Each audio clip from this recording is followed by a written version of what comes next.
안녕하세요. 저는 오늘 가슴 운동의 대표 운동 벤치프레스에 대한 설명을 하기 위해서 이 영상을 준비했습니다. 제가 이 영상을 찍게 된 동기는 저번에 브이로그를 한번 촬영한 적이 있었거든요.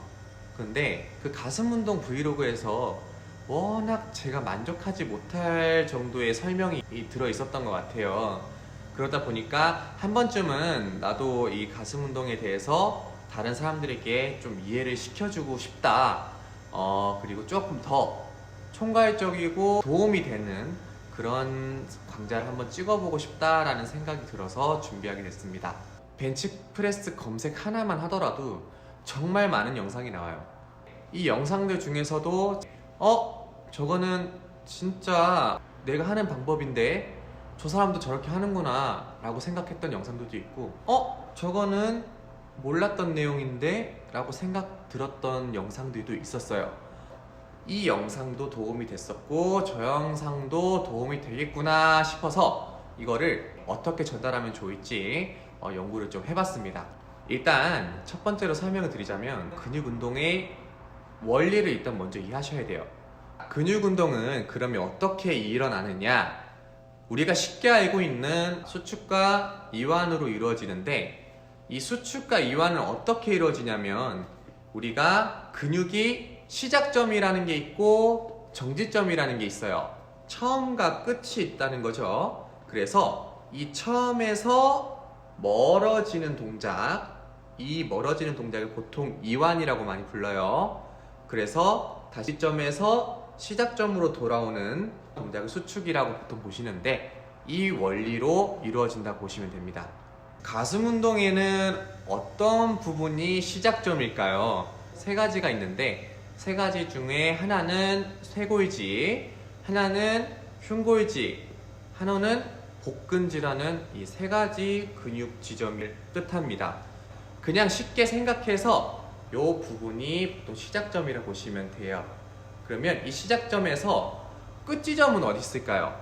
가슴이 그럼 여기서 그냥 끝난다고 생각할 수도 있잖아요. 가슴이 이렇게 사각형으로 생겼으니까요. 그러면 여기가 아니라 이건 의외로 우리 팔 있죠. 팔의 상완골이라는 팔뼈에 붙어 있어요. 제가 방금 말씀드렸던 것처럼 상완골에 가슴의 끝 지점이 있다 그랬잖아요. 그러면 처음에 우리가 근육 운동의 원리를 시작점에서 끝 지점으로 가는 이완이라는 동작과 끝 지점에서 다시 시작점으로 돌아가는 수축이라는 동작으로 이루어진다고 했는데, 동작으로 한번 보도록 할게요. 자, 기본적으로 벤치프레스를 하면 팔을 이렇게 올리죠. 그럼 팔을 어떻게 합니까? 이렇게 접어주잖아요. 그쵸? 접었을 때 어떻게 되죠? 가슴 근육이 이렇게 바깥쪽으로 늘어나겠죠. 그쵸? 쭉 바깥으로 이렇게 찢어지듯이 늘어날 거란 말이죠. 그럼 안쪽에서 이렇게 바깥쪽으로 늘어났으니까 이게 이완이라는 동작이 되는 거고, 여기 바깥쪽의 정지점에서 다시 천천히 팔을 펴주면서 이렇게 시작점 쪽으로 가까이 들어오잖아요. 이렇게 수축을 시키면서 이루어지는 동작이 이제 벤치프레스의 가장 기본적인 모션이 되겠죠. 자, 여기까지 기본 동작과 근육 운동의 원리를 말씀드렸고요.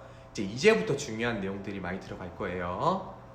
보디빌딩이라는 거는 이론적이라는 부분이 있고 저는 실전적인 부분이 또 따로 있다고 느껴져요. 당연하겠죠. 그래서 일단 이론적인 부분을 설명 먼저 드릴 거고, 그 다음 플러스 알파적인 요소로 실전적인 부분을 어떻게 사용하면 되는지에 대해서 이제 말씀을 드릴게요. 이완 구간에서의 지켜야 할 점들과 그리고 수축을 해야 됐을 때 지켜져야 할 동작들에 대해서, 첫째는 일단 이완 시에 바를 어디에 내려놓느냐와 그리고 손 그립의 모양이 어떻게 되면 좋은지에 대해서 설명을 드려보도록 하겠습니다. 첫 번째는 바에 놓는 위치예요. 어디 위치를 가장 이상적인 자리라고 생각을 하시나요? 많은 분들이 알고 있듯이 바의 위치는 내려왔을 때 가슴 젖꼭지 윗부분에 내려올 수 있게 하는 것이 가장 통상적이라고 알고 계실 거예요. 하지만 보통 그 표준적인 모델의 자세가 이제 어떤 분들에게는 불편할 수 있는 위치가 될 수가 있어요. 예를 들면 이거는 굉장히 요즘 핫한 부분이죠.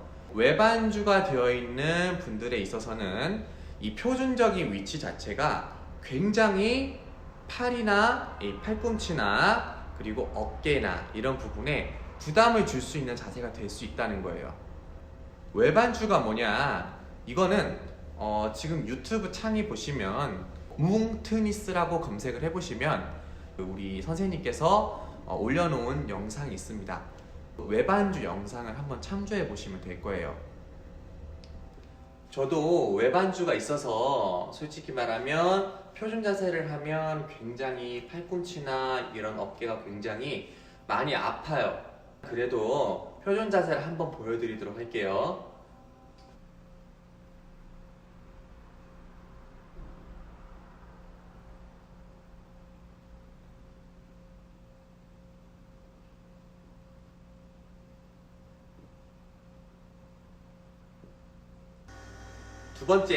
두 번째는 이제 제가 이제 외반주가 있기 때문에 제가 부담이 가지 않는 자세로 한번 해보도록 하겠습니다.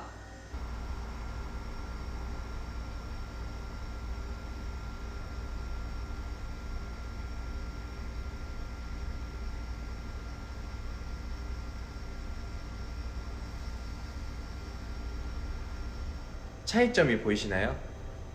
일단은 표준 자세로 했었을 때는 굉장히 이제 어깨보다 팔꿈치 선을 내려서 하려고 하다 보니까 자세는 이쁜 것 같고 안전한 것 같은데 굉장히 부담이 많이 갔어요. 가슴으로 미는 느낌이 아니라고 해야 되나요? 그냥 팔에만 힘이 좀 많이 들어가고 어깨도 굉장히 부담이 많이 가는 것처럼 느껴졌어요. 그래서 제가 한동안 이렇게 운동을 몇 년 동안 해왔었어요. 그 결과는 솔직히 말씀드리면 부상이 좀 많이 왔었던 것 같고 그렇게 가슴의 발달을 노력한 만큼 얻지 못한 것 같아요. 반면에 이제 제가 외반주라는 그 스타일이 있는 자세를 바꿔서 편한 자세로 가슴 운동할 수 있게 만들어준 이후에는 오히려 가슴에 정말 효과가 잘 오게 되었습니다. 심지어 제가 윗가슴이 굉장히 약했는데 이 윗가슴가 보통 가슴 이 부위 중에서 굉장히 약한 부위잖아요, 쇄골지 쪽이. 그런데 이 부분이 많이 보완이 됐어요. 자세 하나를 바꾸고 나서요.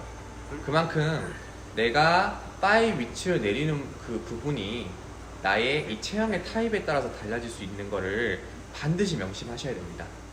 즉 내가 외반지가 심하지 않은 사람이고 충분히 표준 모델 자세로 했었을 때 이렇게 팔꿈치나 이런 부분이 크게 부담이 가지 않으시는 분들이라면 외반지가 조금 심하신 분들은 이제 자세를 조금 바꿔주시는 게 좋을 듯 합니다. 이게 첫 번째 바의 위치에 대한 내용이었습니다. 그러면 두 번째는 이제 그립의 형태예요.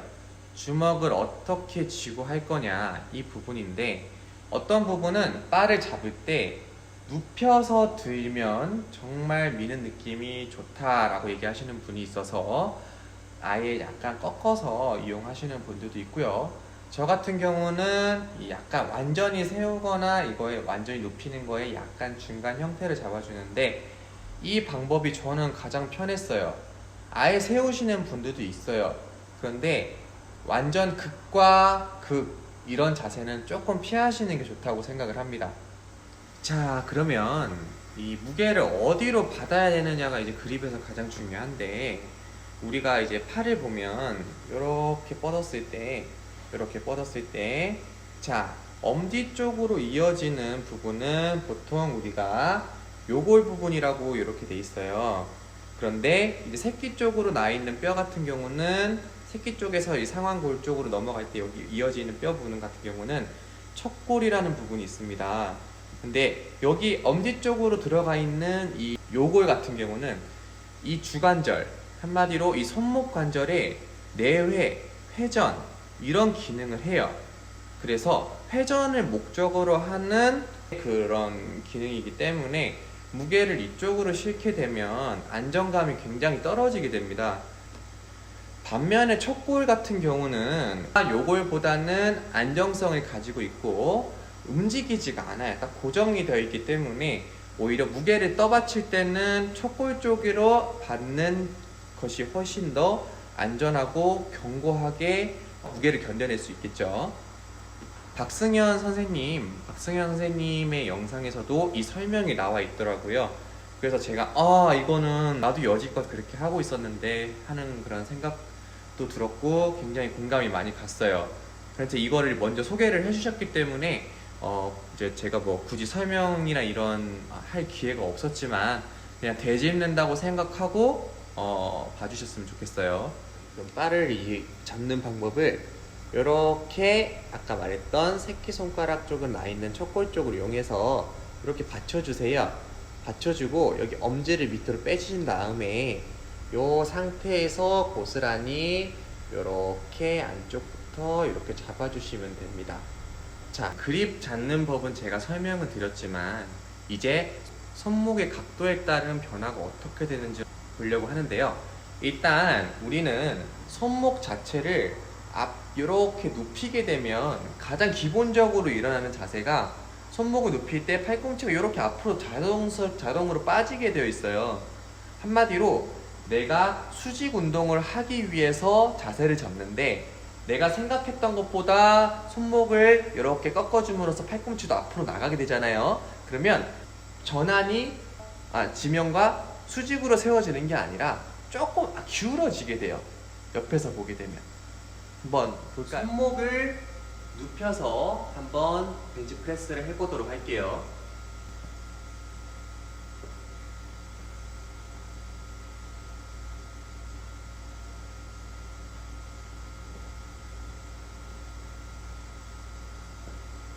이번엔 제가 손목을 이제 완전히 세운 건 아니지만 살짝만 눕힌 자세로 한번 해보도록 하겠습니다.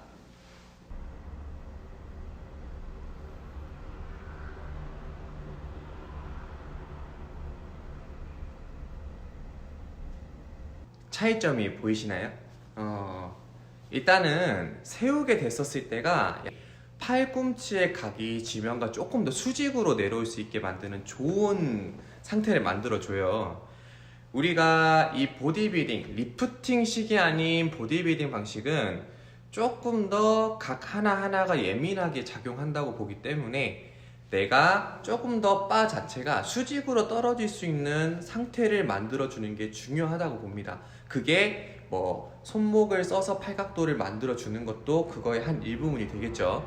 그래서 저는 이제 눕혀서 느낌이 좋아서 미는 것도 괜찮지만 조금 더 내가 이상적인 벤치프레스의 각도를 만들기 위해서는 손목을 조금 더 세워주는 거를 추천드려요.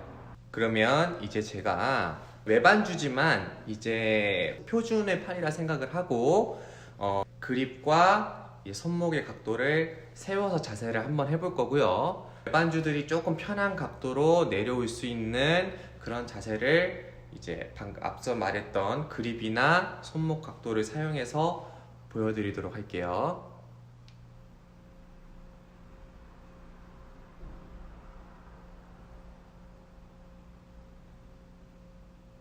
이제 편한 각도에 찾아서 이제 벤치프레스를 해보도록 하겠습니다.